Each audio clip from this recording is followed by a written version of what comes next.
एक छोटे से गांव में एक रिक्शा वाला रहता था। उसका नाम सुनील और उसकी पत्नी का नाम अनीता था। सुनील बहुत ही दयालु और मन का सच्चा इंसान था। उसकी भगवान में श्रद्धा भी अटूट थी। कैसी भी परिस्थिति हो, उसका भगवान पर से भरोसा नहीं डगमगाता था। वो रोज ऑटो रिक्शा चलाकर लोगों को उनके घर लेकर जाता था। छोटे बच्चों से लेकर बड़ों तक सभी से उसका बर्ताव अच्छा था। अच्छे स्वभाव की वजह से सैकड़ों लोग उसे पहचानने लगे थे। आधी रात भी अगर किसी को आवश्यक काम के लिए बाहर जाना पड़े तो वो नेक इंसान तैयार हो जाता था।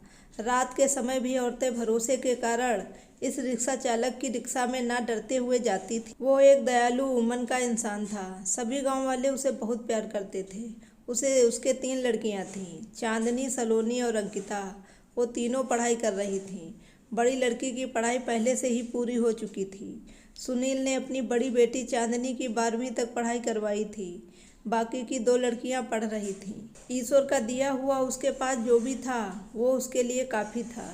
रिक्शा चालक ने अपनी बड़ी बेटी की शादी एक अच्छी जॉइंट फैमिली में तय की। उसके ससुराल वालों ने शादी की तारीख निश्चित की। रिक्शा चालक ने अपनी बेटी की शादी के लिए पैसे जमा करने के लिए रात दिन मेहनत की थी। उसने अपनी बेटी को गहने, कपड़े और शादी का सब सामान खरीद लिया था। वो अपनी बेटी की शादी का दिन देखने के लिए आतुर था। एक दिन वह भगवान के मंदिर में पूजा करने गया। मंदिर में पूजा करते हुए वो बोलने लगा, भगवान, मेरी बेटी की शादी जल्द होने वाली है।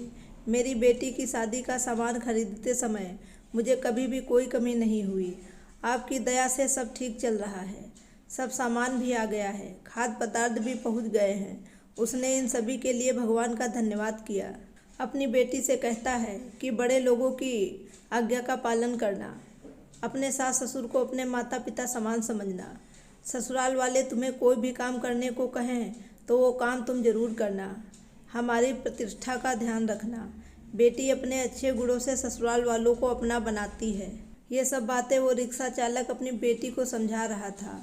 समझाते वक्त उसकी आंखों में आंसू आ गए थे। घर में शादी का वातावरण था। घर में रिश्तेदारों की धूम थी। शादी को 3 दिन बाकी थे। रात में अचानक रिक्शा चालक के घर पर भीषण आग लग गई। रात को उसका पूरा घर आग की चपेट में आ गया। उसके घर में उसकी छोटी बेटी अंकिता पानी पीने के लिए उठी। उसने देखा कि आजू बाजू में सिर्फ धुआं ही धुआं है और उसने अपने माता पिता को जगाया। जगते ही सब आग लगी ऐसा चिल्लाने लगे, कोई तो हमें बचाओ। बड़ी मुश्किल से रिक्शा चालक ने पीछे की बालकनी में जाकर खंभे के सहारे से बालकनी से बाहर जाने का प्रयास किया। घर के सभी सदस्य को जैसे तैसे उसने बचा लिया, लेकिन आग में घर का सब सामान जलकर खाक हो गया। आग में शादी का सब सामान जलकर राख हो गया। जहाँ थोड़ी देर पहले खुशियाँ थीं, वहाँ का दृश्य अभी देखा नहीं जा रहा था। जिसने देखा उसकी आंखों से आंसू आने लगे। सब सोचने लगे, बेचारा अब क्या करेगा। चांदनी उसके पिता की तरफ दौड़ते हुए गई और बोली, पापा निराश मत हो। पापा थोड़ी भी चिंता मत करो। बुरे वक्त में हम हार नहीं मानेंगे। मैं आपका लड़का नहीं हूँ तो क्या हुआ। आपने हमें लड़कों के जैसे पालन पोषण करने में कोई कसर नहीं छोड़ी। सलोनी और अंकिता ये दोनों भी उठ गई थीं।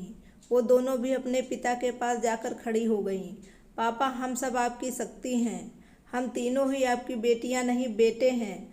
आज से हम भी आपके साथ काम करेंगे। जो भी आता वो शोक व्यक्त करके चला जाता। सुनील के घर के पास लोगों की भीड़ जमा हुई थी। सभी बोलने लगे कि आपने अच्छे काम करके पैसे कमाए थे। सुनील बोला, कदाचित भगवान की यही इच्छा होगी। तभी उसकी पत्नी अनीता आई और बोली कि आप बस भगवान का नाम स्मरण करते रहो। आपके भगवान ने आपको बदले में ये सब क्या दिया है।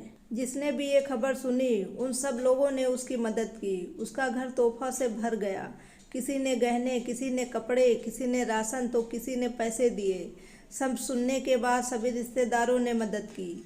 शाम तक उसके घर में कितने रुपए जमा हुए थे पता नहीं। भगवान देता है तो छप्पर फाड़ कर देता है।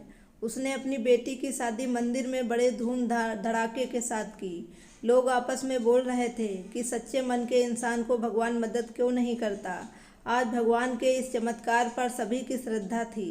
भगवान जो भी करते हैं वो अच्छा ही करते हैं।